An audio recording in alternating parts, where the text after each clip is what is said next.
MP में आचार संहिता लगने के बाद निर्वाचन आयोग ने 7 नवंबर से लेकर 30 नवंबर की शाम 6:30 बजे एग्जिट पोल पर रोक लगा दी थी।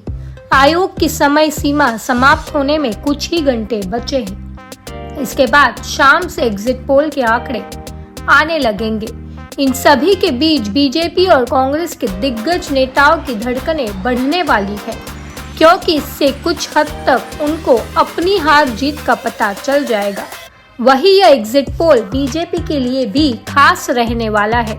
उनकी भी सांसें अटकेगी।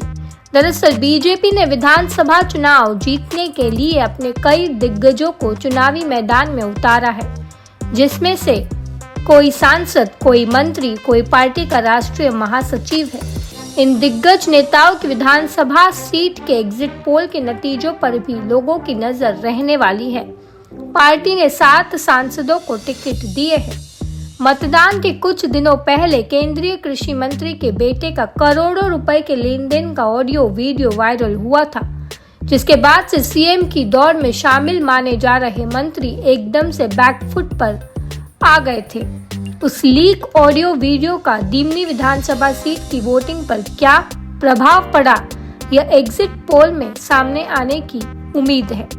बीजेपी के दिग्गज नेता प्रहलाद पटेल की नरसिंहपुर विधानसभा सीट के भी एग्जिट पोल का जनता को बेसब्री से इंतजार है। छोटे भाई की सीट पर खड़े खाद्य प्रसंस्करण उद्योग और जल शक्ति राज्य मंत्री यहाँ विधानसभा चुनाव में जीत पक्की करने आए। देखना दिलचस्प होगा कि उनकी सीट के एग्जिट पोल के क्या नतीजे आते हैं।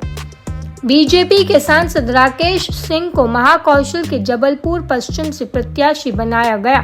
4 बार के सांसद राकेश सिंह को जबलपुर जिले की पश्चिम विधानसभा सीट को एक बार फिर बीजेपी के खाते में लाने का काम सौंपा गया। एग्जिट पोल से पता चलेगा कि बीजेपी का दाव कितना सही गया है। पूर्व सीएम कमलनाथ अपने गढ़ छिंदवाड़ा से ही विधानसभा चुनाव लड़ रहे हैं। उनको टक्कर देने के लिए बंटी विवेक साहू उतरे हैं।